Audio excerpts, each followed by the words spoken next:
Ada yang nggak sepakat Soekarno jadi wali? Nggak apa-apa. Tapi kiai-kiai dulu berkumpul di Magelang. Seingat saya di Magelang. Ada dulu Mbah Dalhar dan banyak ya Hudori, seingat saya. Saya diceritakan oleh cucu beliau, Gus Ali, salah satu pemegang sanad Thariqah Syaziliyah. Saya ngambil sanad manaqib dan beberapa kitab Syaziliyah dari beliau, tapi belum sempat ngambil bayat Syaziliyah dari beliau. Saya baru ngambil Syaziliyah dari yang lain. Nanti kalau waktu luang mungkin kita tabarukan dari ilmu beliau. Ya, beliau cerita dan nunjukin foto-fotonya. Dulu ada Mbah Dalhar, ada macam-macam, itu banyak sekali. Dulu juga sama salah satu mursyid saya di Magelang, Mbah Yai Ahmad Halwani, mursyid Thariqah Qadiriyah wa Naqsyabandiyah. Beliau anak dari Mbah Yai Nawawi. Ya, itu punya tarekat, punya pesantren besar dan memimpin thariqah. Beliau menceritakan ini, bahwa dulu Soekarno itu diberi gelar Waliul Amr, Khalifatullah. Ada gelarnya banyak, beberapa saya nggak hafal tuh ya. Nanti konfirmasi ke mereka, dan ada di surat-surat kabar lama. Pertemuan itu ulama. Saya mau tanya sama antum, menurut antum Hadratus Syekh Hasyim Asy'ari wali nggak? Ada yang nggak bilang wali? Wali nggak? Anak beliau, Kiai cucunya, Kiai Abdul Wahid bin Hashim, wali nggak? Menurut saya beliau wali, karena kriteria-kriterianya cukup lah. Ya. Mbah Dalhar, mursyid Syaziliyah, itu wali besar itu. Mbah Khudari dulu ya, yang pemegang kitab Dalail, sanad Dalail Khairat. Dalail Khairat, atau kitab kumpulan sholawat. Mbah Dalhar ini punya istri, Mbah Nyai Nur Khalimah. Alhamdulillah terakhir saya dapat ijazah sanad beliau. Orang nggak ada sakit, apa sehat karena nggak makan nasi. Kalau antum kan makan nasi. Kayaknya kalau belum makan nasi belum makan ya. Beliau itu makan, saya nggak lupa namanya, makan apa namanya, jagung. Apa istilahnya ada di dalam bahasa tirakat mereka itu di Purworejo. Itu orang-orang datang ke sana puasa sekian tahun ngamalin sholawat aja. Jadi mereka saking ingin menghormati, menghargai suatu amalan, itu satu kitab, satu wirid itu dipuasain supaya terasa efeknya dalam diri. Ada yang puasa 3 tahun, ada yang 5 tahun, ada yang 7 tahun, ada yang 15 tahun, ada yang bertahun-tahun. Ya. Istrinya Mbah Nyai Nur Khalimah, ya, baru bulan puasa meninggalnya. Untuk beliau kita kirimkan Al-Fatihah. Bismillahirrahmanirrahim. Ya. Jadi saya mengatakan beliau-beliau itu wali, lalu mereka mendoakan dan mendukung Bung Karno dan menyematkan Waliul Amr. Jadi wali itu jangan dibayangkan cuma wali ibadat, wali ma'rifat, ada wali imarah, wali kekuasaan. Ya. Dan saya meyakini itu. Dan antum boleh beda sama saya, nggak ada masalah. Misalnya antum nih, saya kan dulu anti Soekarno. Lama Pak, 10 tahunan lebih. Anti Soekarno. Jadi kalau sebut Soekarno langsung komunis aja dibela gitu. Ternyata beliau bukan komunis. Beliau membuat nasakom. Nasakom itu sebuah falsafah, bukan falsafah gabungan Islam komunisme, bukan. Beliau mengambil sisi baiknya. Ya. Menurut antum Tan Malaka ateis nggak? Tan Malaka atau Tan Malaka? Tan Malaka itu dulu guru terjemah Quran di kampungnya. Tan Malaka itu cuma mengambil gerakan politik daripada sosialisme atau orang-orang komunis sana. Maka dia buat partai juga dulu kan. Nama partainya tahu nggak? Nanti baca buku lagi ya. Saya juga dulu lupa nih ya.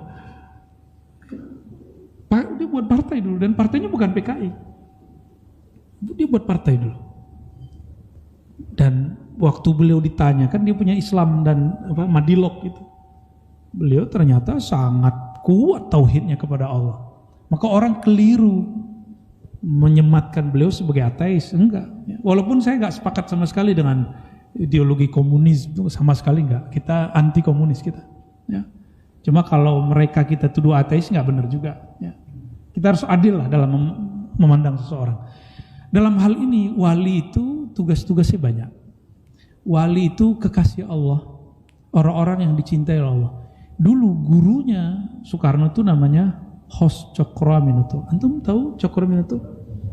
Yang kita kenal dia cuma seorang orator. Enggak, dia pengamal Torikot, dia Torikot Syaziliyah, bahkan ada yang mengatakan Syatariyah. Ya. Saya pernah ketemu beberapa orang syarikat Islam, dan orang ini menceritakan kepada saya, salah satu wiridnya Hos Cokroaminoto adalah Hizib Bahar.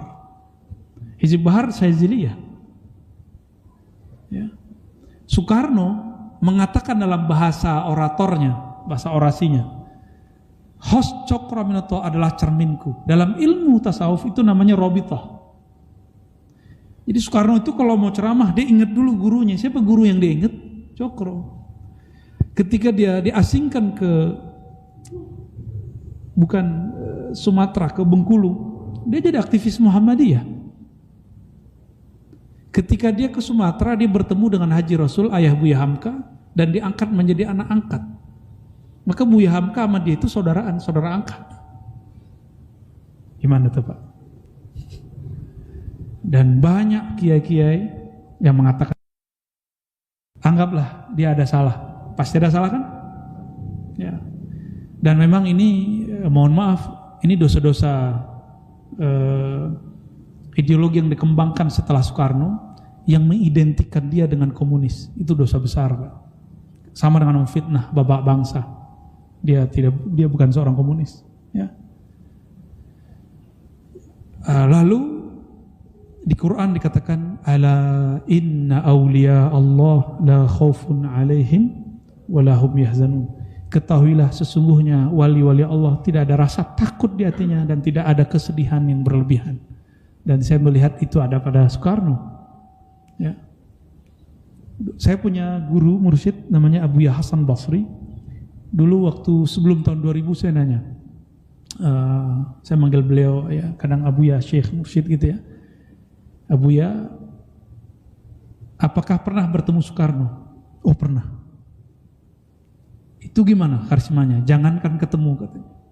Soekarno hanya berpidato lewat radio, se-Indonesia tenang. Guru, mursyid, kiai tenang Pak, semuanya ingin mendengar. Kiai aja ngomong belum tentu dengar begitu. Kira-kira dia siapa itu? Bukan dengan aji-aji ini dan itu Pak, enggak kuat aji-ajian itu. Antum baca wirid apa baca bawa jimat apa kan beliau ini disebut membawa sesuatu di badannya, ya itu urusan dia lah. Enggak. Emang Allah berikan kekuatan kata-kata pada Soekarno. Ya. Saya pun konfirmasi kepada beberapa syekh, apakah pandangan ini benar? Menurut beliau benar. Tapi saya tidak boleh maksa antum toh. Ya. Enggak boleh maksa antum. Saya mau tanya nih, Ali wali Allah enggak? Ali bin Abi Thalib. Muawiyah wali Allah enggak? Wali Allah enggak? Sahabat loh. Saya tanya lagi, Ali bin Abi Thalib wali Allah enggak? Muawiyah wali Allah enggak? Wali, dua-duanya wali, beda politik. Amr bin Al-As, anaknya Abdullah bin Amr bin Al-As, beda dengan Ali. Sahabat ini orang-orang yang disebutkan di Quran radhiyallahu anhum. Allah ridha kepada mereka. Kalau dari ridha wali enggak? Wali. Tapi mereka ditakdirkan Allah berbeda secara politik. Karena memang itulah takdirnya umat Nabi Muhammad SAW. Jangan karena kita beda politik terus kita nggak percaya bahwa dia seorang wali. Antum tahu nggak dulu Abah Anom itu partainya apa? Golkar. Terus Abah yang nggak jauh dari sampingnya dari pesantren itu P3. Dan mereka cuma ramai di bab pemilu, nggak pernah mengingkari kewalian masing-masing. Ya, benar nggak? Paham maksud saya? Bahwa perbedaan manhaj politik, perbedaan partai politik, pergerakan politik itu tidak ada kaitannya dengan kewalian. Tapi hari ini orang-orang ingin meracuni umat Islam masyarakat. bahwa berbeda partai, berbeda coblosan, atau menceramahi yang dia tidak coblos, itu berarti sudah tidak masuk kepada lingkaran kekasih-kekasih Allah. Berarti orang ini walaupun belajar sifat 20, walaupun ngakunya bermazhab Syafi'i, walaupun berthariqah Naqsyabandi Syadzili, apapun, dia sudah teracuni oleh Khawarij.